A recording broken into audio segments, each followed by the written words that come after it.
मुख्यमंत्री राजेंद्र शुक्ला के घर का नर्सों ने किया घेराव, पुलिस जबरदस्ती बाहर करने में जुटी।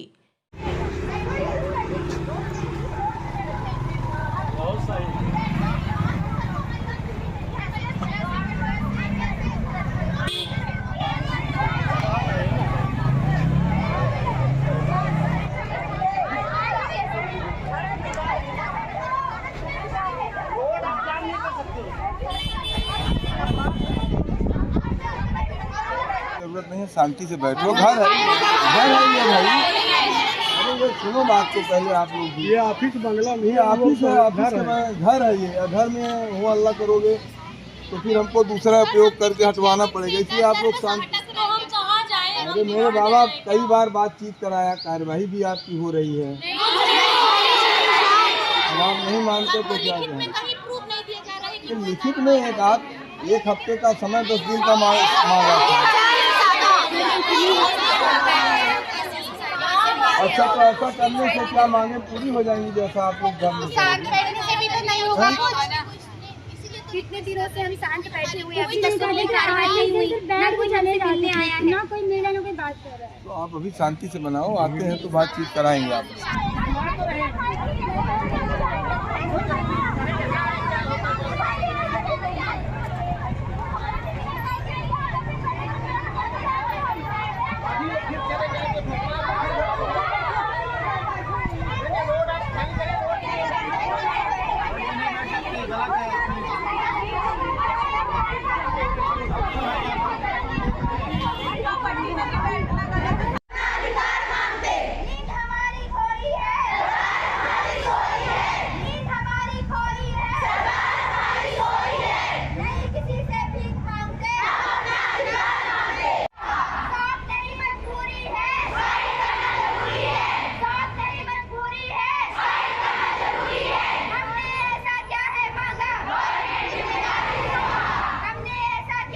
इस वक्त आप देख रहे हैं बुलेट रिपोर्टर।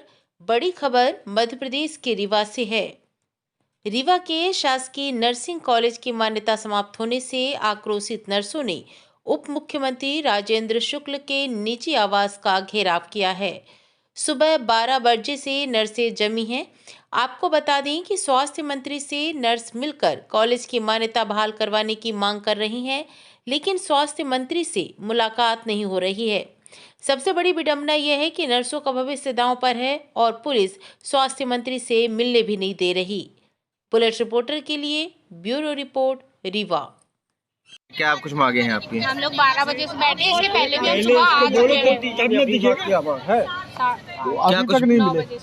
क्या कुछ मांगे हैं? किन मांगों को लेकर आप लोग यहाँ पे आई हैं? जो हमारे कॉलेज वाला जो सुटेबल वाला मामला है कि हमें ट्रांसफर कर दिया जाए, वो वाली मांगों को पूरा करने के लिए हम यहाँ बैठे हैं।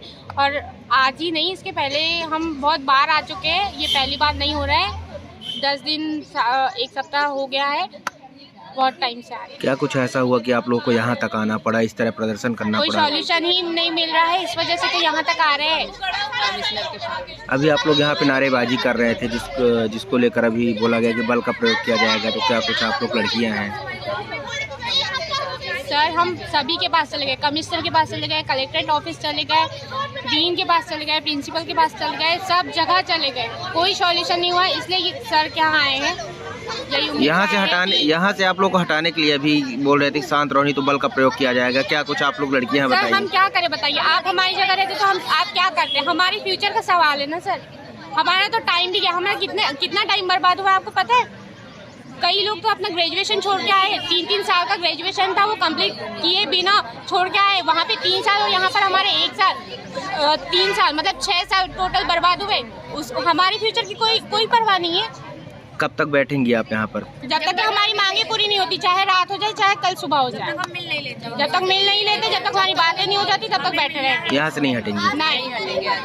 आई हैं, क्या कुछ समस्या है? किस बात को लेकर आप लोग यहाँ तक आना पड़ा? सबसे पहले तो मैं ये बताना चाहती हूँ कि हम बीएससी नर्सिंग के छात्र हैं, जिसमें first year, second year, third year, fourth year चारों है। सीबीआई के जांच के दौरान हमारे कॉलेज को अमान्य घोषित कर दिया गया है, अनसुटेबल बता दिया गया है, जिसमें नोटिस में क्लियरली ये मेंशन है कि अनसुटेबल का मतलब ये है कि कॉलेज की मान्यता पूरी तरीके से रद्द कर दी गई है और सारे बच्चे जो कि रनिंग स्टूडेंट है उनका भविष्य अधर में लटका दिया गया है। कुछ भी क्लियर नहीं बताया जा रहा है, ना ही हमारे हायर अथॉरिटीज के थ्रू, ना ही हमारे रिस्पेक्टेड डीन सर ने अभी तक एक भी हमें ऐसा रिस्पांस नहीं दिया है जिससे इन बच्चों को ये विश्वास हो सके कि हमारे कॉलेज की मान्यता वापस आएगी या हमारे पेपर करवाए जाएंगे। जब हमारी किसी भी अथॉरिटी ने बात नहीं सुनी है तो हम अपने सबसे हायर अथॉरिटी जो कि रीवा के डिप्टी सीएम है श्री राजेंद्र शुक्ला सर के पास आए हैं अपनी बात करने के लिए। कब से बैठी यहाँ पे आप लोग आकर? हम यहाँ सुबह से बैठे हैं। अभी पिछले एक हफ्ते से हम लगातार स्ट्राइक कर रहे हैं, लेकिन इस स्ट्राइक का किसी के भी ऊपर कोई असर नहीं हुआ है। ना ही किसी से मुलाकात हुई? ना ही किसी से मुलाकात हो रही, पर नहीं क्लियर हमें कुछ भी नहीं बता रहे, ना ही क्लियर हमें कोई स्टेटमेंट दे रहा है, ना ही हमें ये विश्वास दिलाया जा रहा है कि हमारा भविष्य खराब नहीं होगा। हमारे भविष्य के साथ इतना बड़ा मजाक करने के बाद हमारी अथॉरिटी बिल्कुल चुप्पी साध के बैठी है, कोई कुछ बोलने को तैयार नहीं है, कोई किसी भी चीज की रिस्पॉन्सिबिलिटी नहीं लेना चाहता है। अभी आप लोग सुबह से यहाँ पे बैठी हैं, बताइए, उसके बाद यहाँ पर अंदर आप लोग बैठी तो आप लोग को भगाने की कोशिश की गई और आप लोगों के ऊपर बल का प्रयोग करने की बात कही गई है। बैठे हैं श्री राजेंद्र शुक्ला सर हमसे सुबह मिले थे, उन्होंने हमें बोला कि हम आते हैं 12 बजे, आपसे हमारी मीटिंग होगी, पूरी बातें क्लियर रखी जाएंगी। इसलिए ये सारे बच्चे इस विश्वास में बैठे रहे। आज अभी 2-2:30 बज गए, लेकिन अभी तक कोई रिस्पांस नहीं आया।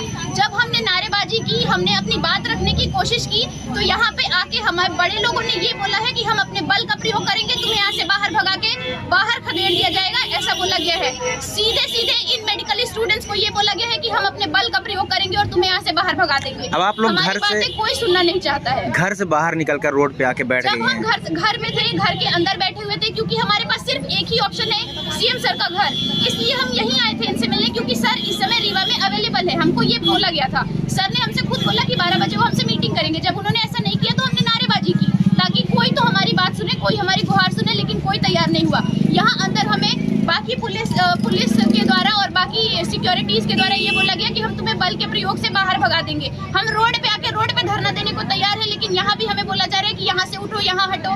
मतलब इन स्टूडेंट्स की कोई वैल्यू नहीं रह गई है। हमें वैसे ही ट्रीट किया जा रहा है जैसे कि हमारा कोई घर ना हो, कोई वैल्यू ना हो, प्राइवेट स्टूडेंट बना के रख दिया गया है हमको। अभी एक पुलिस विभाग की मैडम के द्वारा आप लोगों को बोला जा रहा था कि यहाँ पे रोड में धरना बैठने के लिए आपने क्या सूचना दी थी? द्वारा ऐसा हाथ से टच किया जा रहा था और बोला जा रहा था कि यहाँ से उठ जाओ, नहीं तो अभी हम अपने लाठी चार्ज कर देंगे, बल का प्रयोग करेंगे। जब लड़कियों ने वीडियो बनाना स्टार्ट किया तो सब अपने हाथ पीछे कर लिए और सबने बोला है कि ये तुम्हारा हक नहीं है, तुम रोड पे नहीं बैठोगे, तुम स्ट्राइक नहीं करोगे, तो स्टूडेंट जाए कहाँ? अपनी बात हम किसके थ्रू कहाँ रखें? किससे बोले, किससे सवाल करें कि हमारे प्रॉब्लम का सोल्यूशन क्या है?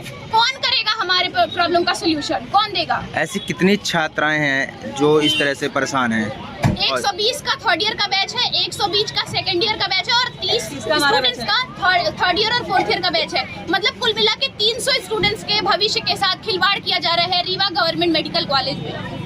किसको जवाबदार मानती है? कौन इस तरह की? हमारी हायर अथॉरिटीज, हमारा एमपी गवर्नमेंट इसके लिए रिस्पॉन्सिबल है। हम गवर्नमेंट के स्टूडेंट है, हम पूरी प्रोसेस पूरे काउंसलिंग के थ्रू इस कॉलेज में एडमिशन लेते हैं। हम प्राइवेट स्टूडेंट नहीं है जो घर और बिल्डिंग और स्टाफ देके एडमिशन लेते हैं। हमारा काउंसलिंग में चॉइस फिलिंग होती है। चॉइस फिलिंग से हमको चाहे एमपी के कोई से भी गवर्नमेंट कॉलेज में सीट मिलेगी, हम वहाँ जाते हैं। हमको नहीं पता था कि रीवा की व्यवस्था इतनी गंदी है, नहीं तो ये स्टूडेंट अपने भविष्य का खिलवाड़ करने यहाँ कभी नहीं आते। कुछ ऐसे तबके के कुछ नहीं, सारे बच्चे फाइनेंशियली इंडिपेंडेंट नहीं है। सारे बच्चों के पास इतना सफिशिएंट फाइनेंशियल नहीं है कि वो पैसा मुंह पे मार के अपना काम बना सके। ऐसा कोई नहीं कर सकता है। क्या नाम है आपका? मैं Anshita Gehlot, BSc nursing 4th year की स्टूडेंट हूँ। नए वीडियोस एवं ताज़ी खबरें मिलती रहें, इसके लिए हमारे चैनल को लाइक, शेयर और सब्सक्राइब करना।